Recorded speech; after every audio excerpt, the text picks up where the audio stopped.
Hello friends, welcome to my channel. দেশ এবং দেশের বাইরে থেকে যারা আজকে আমার ভিডিওটি কন্টিনিউ করেছেন প্রত্যেককেই খামারি কমল ইউটিউব চ্যানেলে স্বাগতম। ছাদ বাগানে ক্যাকটাস জাতীয় গাছের মধ্যে অন্যতম একটি গাছ হলো ড্রাগন। এই ড্রাগন গাছের পরিচর্যা নিয়ে আমরা অনেক সময় উদ্গ্রীব হয়ে থাকি। অনেক সময় ড্রাগন গাছের পরিচর্যা আমরা সঠিকভাবে করতে পারি না। পাশাপাশি ড্রাগন গাছে ফুল না আসলে আমরা অনেক সময় হতাশাগ্রস্ত হয়ে পড়ি। তাই আজকের ভিডিওটি আপনাদের জন্য মেক করা। আজকের ভিডিওতে আলোচনা করা হবে ড্রাগন গাছে ফুল আনা এবং সেই ফুল থেকে পরিপূর্ণ ফল এবং পরিপক্ক ফল পেতে আপনাকে কি কি পরিচর্যা করতে হবে, ড্রাগন গাছে কি কি সার কোন কোন মাসে দিতে হয়, কীভাবে গাছটাকে ম্যাচিওর করার জন্য আপনি পরিচর্যা সামগ্রিকভাবে করবেন, তাই নিয়ে থাকছে আজকের বিস্তারিত আলোচনা। না স্কিপ করে কন্টিনিউ করুন। সম্মানীয় দর্শক বন্ধুরা, এই মুহূর্তে আমার ছাদ বাগানে যে ড্রাগন গাছটি দেখতে পাচ্ছেন সেটি প্রায় 2 থেকে 3 বছর বয়সী একটি গাছ। গাছটি কিছু পরিমাণ টেকনিক্যাল প্রবলেম হয়েছে, অর্থাৎ এর যে ধরা বা মাচা ছিল সেটি কিন্তু প্রবলেম হবার জন্য গাছটি কিন্তু ঝুঁকে গেছে। যদিও বর্ষার শেষে গাছটিকে আমি নতুনভাবে রিপোর্ট করব। এই মুহূর্তে গাছটি কিন্তু প্রচুর পরিমাণ ফল না ধরলেও মোটামুটি 2 থেকে 3টি ফল দিয়েছে। সেই ফলগুলো কিন্তু আজকে হারভেস্ট করব এবং ফলগুলো দেখুন টকটকে এবং ফলের আকার আকৃতি দেখুন কত বড় বড়।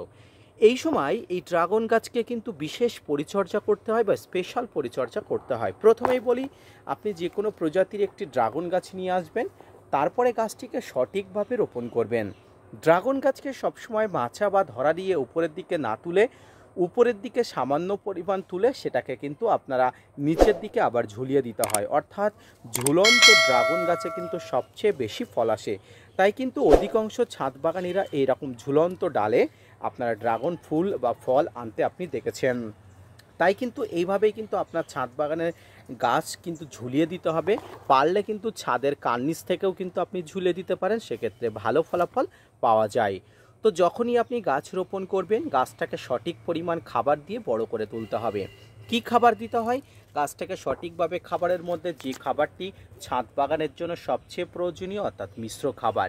এই মিশ্র খাবারের মধ্যে থাকে শিংকুচি, নিমখোল, হাড়গুঁড়ো, ভার্মিকম্পোস্ট, সর্ষের খোল, বাদাম খোল, এসওপি, বিভিন্ন ধরনের ফাঙ্গিসাইড, মাইক্রোনিউট্রিয়েন্ট, বিভিন্ন ধরনের খাবার একত্রে মিশিয়ে যে খাবারটি তৈরি করা হয় সেই খাবারটি প্রতি 2.5 থেকে 3 মাস অন্তর অন্তর কিন্তু দিলে ছাদ বাগানের ড্রাগন গাছ কিন্তু বড় হয়ে উঠবে। এবারে গাছ বড় হয়ে উঠলো, আপনি ধরা বা মাচা দিয়ে গাছটিকে কিন্তু বাড়িয়ে তুললেন এবং এই বর্ষার সময় ড্রাগন গাছে প্রচুর পরিমাণ ফুল আসে। ড্রাগন গাছে ফুল আসলেই যে ফল ধরবে এমন কোনো কথা নাই। ফলগুলোকে কিছু পলিনেশন করতে হয় বা প্রাকৃতিক নিয়মেও কিন্তু অনেক ফুল থেকে ফল হয়। যাই হোক না কেন, আপনার ছাদ বাগানে ড্রাগন গাছকে আপনার ঠিকভাবে লক্ষ্য রাখতে হবে এবং যে মুহূর্তে গাছে ফুল আসবে তার আগে থেকে গাছকে কিন্তু কীটনাশক, ফাঙ্গিসাইড বা বিভিন্ন ধরনের মাইক্রোনিউট্রিয়েন্ট বা অনুখাদ্যের সমন্বয়ে গাছগুলোকে কিন্তু প্রোটেক্ট করতে হবে।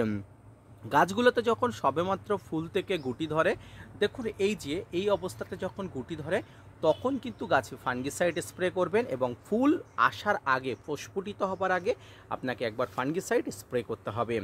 যদি আপনারা না বুঝতে পারেন, দেখুন এই মুহূর্তে এই একটা ছোট্ট কুড়ি আসছে, এই কুড়িটি আসার আগে থেকে আপনাকে ফাঙ্গিসাইড স্প্রে করতে হয়, তাহলে কোনো প্রকার ফাঙ্গাসের আক্রমণ কিন্তু গাছে দেখা যায় না।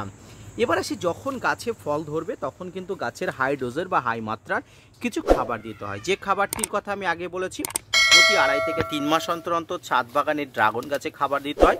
তবে গাছে ফল এলে বা ফুল এলে খাবারের পরিমাণটা একটু বাড়াতে হয়। আপনি খাবার যেটা দেবেন সেটা ফল আসলেই খাবার দেবেন, তাহলে ফল ম্যাচিউর হতে হতে কিন্তু প্রচুর পরিমাণ খাবার সেখান থেকে পাবে এবং প্রচুর পরিমাণ শক্তি সেখান থেকে পেয়ে কিন্তু গাছ বড় হয়ে উঠবে। ড্রাগন গাছে এইটুকু পরিচর্যা যদি আপনি করতে পারেন তাহলে প্রচুর পরিমাণ ফল ধরাতে পারবেন। যদিও আমার ছাদ বাগানে অল্প পরিমাণ ড্রাগন ধরেছে তাহলেও কিন্তু আমি স্যাটিসফাইড। তবে ছোট ড্রাগনের চারাগুলোকে বড় হচ্ছে, আর কয়েক বছরের মধ্যে আমি আমার ছাদ বাগানে ড্রাগন গাছের সাম্রাজ্য তৈরি করে ফেলবো। সেটি আপনাদের পরবর্তীতে কোনো দিন দেখাবো। ড্রাগন গাছের পরিচর্যা সম্পর্কিত আজকের এই যে ছোট্ট তথ্য, এই তথ্য সম্পর্কিত আজকে আমি যে তথ্যটি জানালাম, আশা করি ভালো লাগলো। যদি ভালো লেগে থাকে অবশ্যই খামারি কমল ইউটিউব চ্যানেলের সঙ্গে থাকবেন এবং চ্যানেলটি সাবস্ক্রাইব করে পাশে থাকবেন। এবারে এই যে ড্রাগন, দেখুন ড্রাগন ফল পরিপক্ক হয়ে গেলে কত মনোরম একটি দৃশ্য দেখা যায়। ড্রাগন ফলটি পরিপক্ক হয়ে গেলে দেখতে পাবেন কত সুন্দর একটা রং হবে, এবং এটি কিন্তু একদম সম্পূর্ণ পরিপক্ক। সঙ্গে সঙ্গে এটি হারভেস্ট করবেন, না হলে ছাদ বাগানে বিভিন্ন পতঙ্গরা, বিভিন্ন পাখি এসে কিন্তু এই ফলটি নষ্ট করে দেবে। এইভাবে কিন্তু ছাদ বাগানে পাকন্ত ড্রাগন ফল পেতে প্রচুর পরিমাণ পরিচর্যা আপনাকে করতে হবে। আজকের ভিডিওটি এই পর্যন্ত, দেখা হচ্ছে পরবর্তীতে নতুন কোনো ভিডিও নিয়ে, নতুন কোনো তথ্য নিয়ে। ততক্ষণ সঙ্গে থাকুন, সুস্থ থাকুন, ভালো থাকুন, আর অবশ্যই খামারি কমল ইউটিউব চ্যানেলের সঙ্গে থাকুন। ধন্যবাদ।